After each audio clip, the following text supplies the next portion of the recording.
পৃথিবীর সবচেয়ে শান্তির জায়গা হলো মায়ের কোল। একটা মেয়ের সবচেয়ে ভালো বন্ধু হচ্ছে কিন্তু তার মা। মায়ের সাথে যতই রাগারাগি করি বা ঝগড়া করি না কেন, দিন শেষে কিন্তু তাকেই খুঁজে বেড়াই। আসসালামু আলাইকুম, আমি মনি রহমান।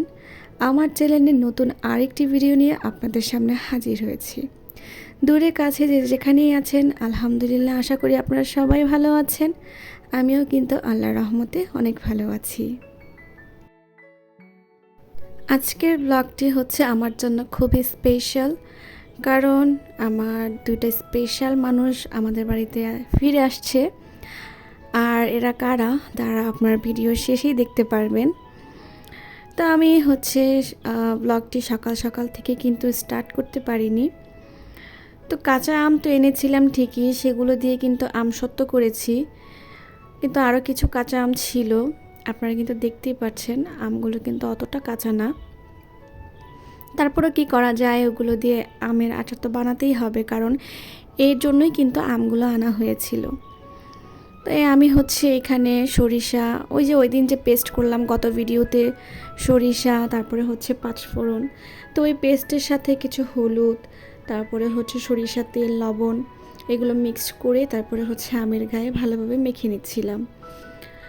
এই আচারের বানানোর ভূতটা কিন্তু আমার বলতে গেলে কাঁচা আম যখন বাজারে এসেছে তখন থেকেই করব করে কিন্তু একদম করতেই পারিনি। ওই তো বাঙালি বলে কথা, আমাদের সব কাজে ঢিলামি থাকতেই হবে। জানি না সবার কাজে এরকম কি না, বাট আমার কাজে হচ্ছে এরকম ঢিলামি থাকেই। এই আমগুলো এনেছিল গতকাল এনেই কিন্তু আমি হচ্ছে আমসত্ত্ব দিয়েছিলাম। তারপরে এগুলো হচ্ছে ভালোভাবে মেখে এখন আচারের জন্য প্রস্তুত করছি। আর এগুলো হচ্ছে ভালোভাবে মেখে আমি হচ্ছে একটু রোদে দিব।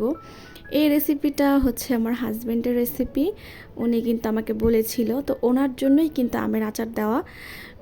ওনার ওসিল্লাই হচ্ছে সবাই খাবে, শুধু ওনার জন্য তা না, ওনার ওসিল্লাই হচ্ছে বাকি সবাই খাবে।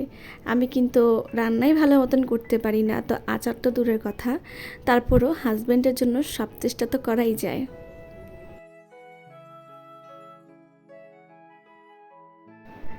আম মাখানো শেষ করেই কিন্তু আমার হেল্পিং হ্যান্ডকে বলেছিলাম যে ছাদে একটু দিয়ে আসেন রৌদ্রে, কারণ তেমন রোদ ছিল না আকাশে। তারপরে ভাবলাম যে না, একটু দিয়ে আসি, সাথে আমসত্ত্বগুলোও দিয়েছিলাম, কারণ ওগুলো করা রোদে কিন্তু ঠিক হবে, সুন্দর ঠিক একটা শেপে চলে আসবে। এখানে আমার বাচ্চাকে একটু পায়েস খাওয়াচ্ছিলাম, ওকে আমি পায়েসটা একটু মাখো মাখো করেই খাওয়াই। তো ও হচ্ছে বের হওয়ার জন্য খুবই ছটফট করতেছিল, কিন্তু না, দরজা লাগিয়েই কিন্তু ওকে খাওয়াই, নাহলে ওই আদার্স যে বাচ্চাগুলো আসে ওদের সাথে সে খেলায় ব্যস্ত হয়ে যায়, খাওয়ার তো কোনো দরকারই হয় না, আরও বেঁচে যায়। তো আমি এখানে আকাশটা একটু দেখিয়ে দিচ্ছিলাম যে কতটুকু রোদ আছে, বারবার কিন্তু আমি আকাশের দিকে তাকাচ্ছিলাম। এইখানে হচ্ছে আমার বড় ভাইয়ের মেজো ছেলেকে শাস্তি দিচ্ছিলাম। তো এখানে একটা হচ্ছে কারেন্টের লাইন আছে, তো আমি যেহেতু বাচ্চারা যাতে না ধরে, এখানে কস্টেপ দিয়ে কিন্তু সুন্দরভাবে আটকিয়ে দিয়েছিলাম। ও করেছে কি, এগুলোকে সব খুলে ফেলেছে। তো ওকে বললাম, এবার তুমি তোমার নিজ হাতে এগুলো লাগাও, এই শাস্তিটাই দিয়েছি।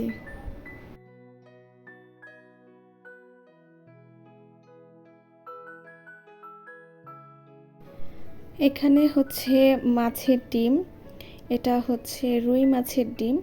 তো এই রুই মাছের ডিমে হচ্ছে একটু আলু কুচি কুচি করে ডাল দিয়ে, তার পেঁয়াজ, মরিচ আর কিছু মশলা দিয়ে হচ্ছে মেখে আমি হচ্ছে হালকা তেলে ভেজে নিচ্ছিলাম। এইভাবে কিন্তু আমরা মাছের ডিম থাকলে কিন্তু প্রায়শই খেয়ে থাকি অথবা ভুনা করে থাকি।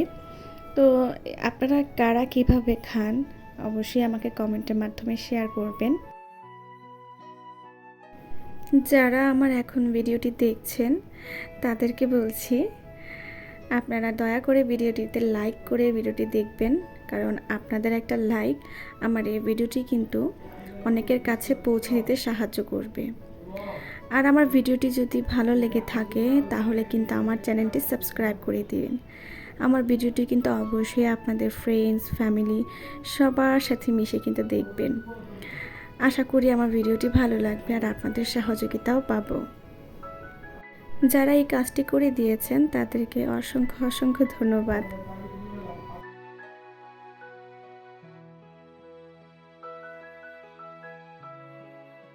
যতই কাজ করি না কেন আমি কিন্তু কাজের ফাঁকে ফাঁকে একটা বারও হলেও খোঁজ নেই আমার বাচ্চা কি করছে। তো এখানে সে তার মামাতো বোনের সাথে বলতে গেলে ফোনই দেখছিল। আর দেখুন না, মেয়ে মানুষ হয়েও তার ছেলেদের পোশাক পরা খুবই শখ, বিশেষ করে পাঞ্জাবি, টুপি, পায়জামা। তো এই দৃশ্য দেখতে দেখতে এসে দেখি আমার কি বলে ডিমের যে বড়া সেগুলো কিন্তু হালকা পুড়ে গিয়েছে, বাট না, এটা কিন্তু খুবই একটা স্মোকি ফ্লেভার দিচ্ছিল, খুবই ভালো লাগছিল। এরকমভাবে কিন্তু আমরা প্রায় খেয়ে থাকি। তো এইভাবে ডিমের বড়া যদি রান্না করতে যাই তাহলে কিন্তু তেলটা কিন্তু অবশ্যই লাগবে বেশি।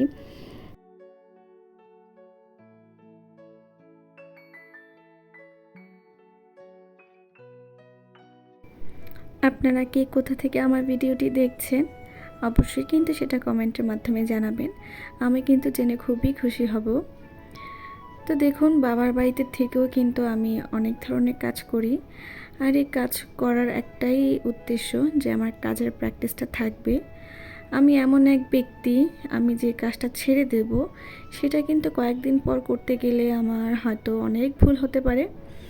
এর জন্যই আমি হচ্ছে টুকিটাকি একবেলা বা এক ধরনের তরকারি কিন্তু আমি রান্না করেই থাকি। এখানে হচ্ছে আমার টেস্টটাও হচ্ছে আবার শেখাও হচ্ছে, কারণ বাসায় যদি ভাবি থাকে আর ভাবিদের কাছ থেকে শেখার কিন্তু অনেক কিছু আছে। তো তাদের কাছ থেকেই কিন্তু বিভিন্ন ধরনের রেসিপি, বাচ্চাদের কিভাবে কোন ধরনের খাবারটা খাওয়ালে ভালো হয়, এই সব কিছুই কিন্তু শিখে নিচ্ছি। আমি কিন্তু একদম শূন্য, আমি নিজেকে মনে করি আমি শূন্য, আর সবার কাছ থেকে শেখার আমার অনেক কিছু আছে। এই তো এখানে সব ডিমের বড়াগুলো আমি ভেজে নিয়েছি। তো বাকি সব রান্না কিন্তু ভাবিরা করেই ফেলেছিল, জাস্ট এটাই আমি রেখেছিলাম ভিডিও শ্যুটের জন্য যে আমি করব। আর এখানে ছাদ থেকে কিন্তু আমগুলো নিয়ে এসে পড়েছে, কারণ হঠাৎ করেই দেখলাম যে আকাশটা আবার মেঘলা মেঘলা হয়ে গেল, এই বুঝি হঠাৎ বৃষ্টি পড়বে। এই আম সত্তাটা কিন্তু আগের তুলনা থেকে একটু টান টান হয়েছে, এটা হয়তো আরও বেশি রোদ দেওয়া লাগবে, জানি না রোদ দিতে পারবো কি না।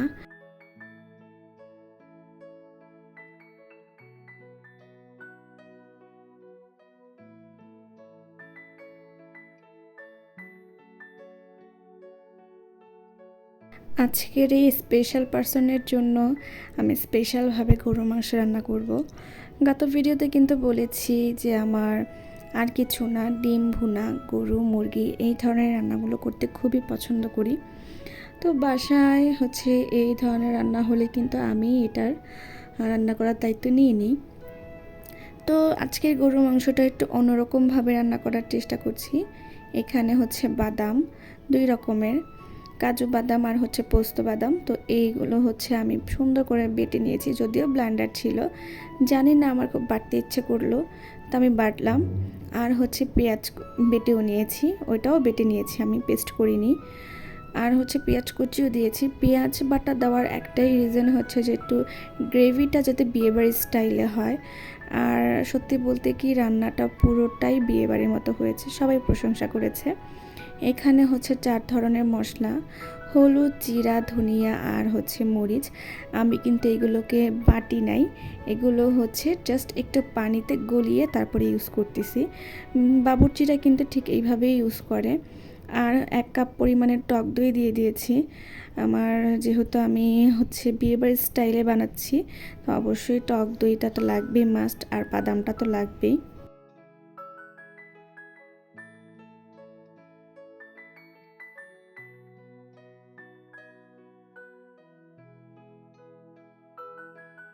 নর্মালি বাসায় কিন্তু রান্নাবান্না করলে গরুর মাংসের গ্রেভিটা কিন্তু এতটা ঠিক থাকে না। যাই হোক, তো আমি ভালোভাবে মেখে নিচ্ছিলাম। আপনারা কি একটা জিনিস লক্ষ্য করেছেন? আমি কিন্তু সব ধরনের মশলা দিয়েছি, আদা বাটা কিন্তু দিতে ভুলে গিয়েছি। আর এটা কিন্তু আমার সাথে নতুন না, এটা আমার সাথে অনেক হয়েছে। আমার সব দিতে মনে থাকে, কিন্তু আদা বাটা রসুন বাটা দিতে ভুলে যাই। কিন্তু পরে এটা আমি কষানো হওয়ার আগেই কিন্তু দিয়ে দিয়েছি। হঠাৎ করে মনে পড়লো, যাক মনে পড়েছে, আলহামদুলিল্লাহ দিয়ে দিয়েছিলাম। এই তো এখানে আমার ছেলেকে শক্তি প্লাস একটু খাইয়ে দিব।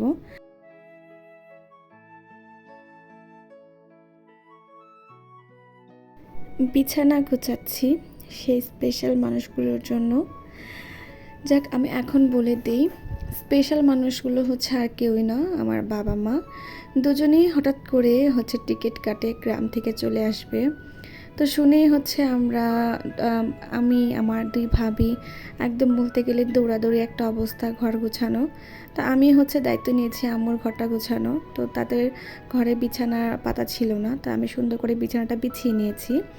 তো এর মধ্যে বারবার কিন্তু চেক করছিলাম, আমি কিন্তু তখনও আদা বাটা দিইনি, এরপর কিন্তু দিয়েছি। আসলে এরকম ভুল আমার মাঝে মধ্যে হয়ে থাকে। ওই যে বললাম, আমি কিন্তু পাকা রাঁধুনি না। আমি যদি পাকা রাঁধুনি হতাম তাহলে তো এই জিনিসটা মনেই থাকতো। তো এই দেখুন কত সুন্দর কষানো হয়ে যাচ্ছে। আমার কিন্তু এখনই খুব ভালো লাগতেছে দেখে, যে মানে যে মেয়েটা কখনো রান্না করতে পারে না, সে মেয়ে এত সুন্দরভাবে গরুর মাংস রান্না করেছে। আব্বু আম্মু দুজনেই খেয়ে খুব প্রশংসা করেছে, ভাইয়া, তারপরে আমার ছোট ভাইরা। তো এখানে আমার ভাইয়ের ছেলেরা আর আর আমার ছেলে, দেখুন 3 জন মিলে ঝুড়ি থেকে সব পেঁয়াজ তারা ফেলে দিয়েছে। মানে এখান থেকে একটু গুছিয়েই গেলাম, আবার এসে দেখি সব অগোছালো। তো তাদেরকে আমি বলছিলাম, তোমরা ঠিক করো, ঠিক করো। তো আমার ছেলে ঝাড়ু নিয়ে ঝাড়ু দিচ্ছে, উল্টো আরও বেঠিক করছে।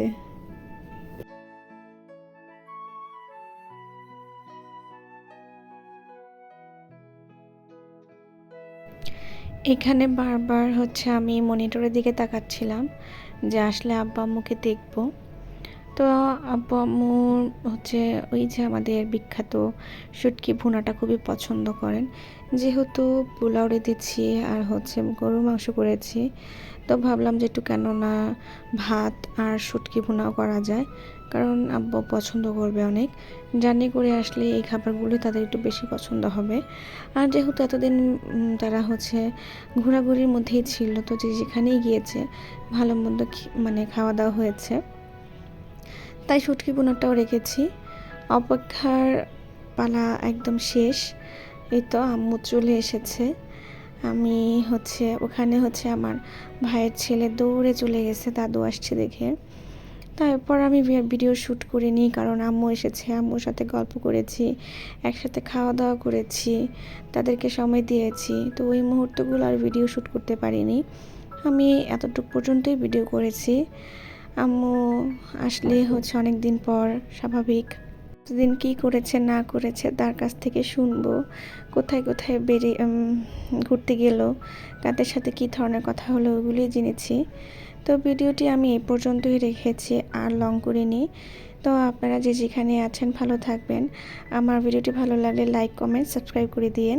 আল্লাহ হাফেজ।